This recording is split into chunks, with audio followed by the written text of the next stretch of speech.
أعوذ بالله من الشيطان الرجيم. بسم الله الرحمن الرحيم.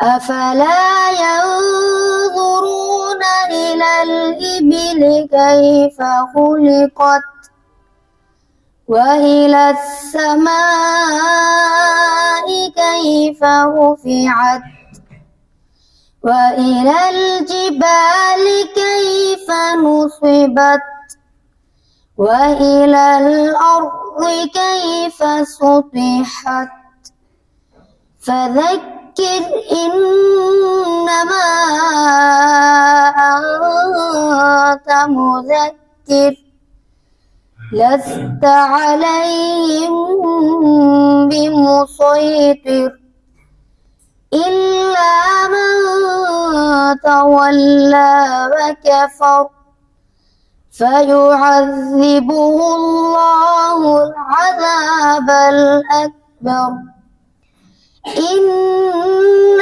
إلينا إيابهم ثم إن علينا حسابهم. صدق الله العظيم.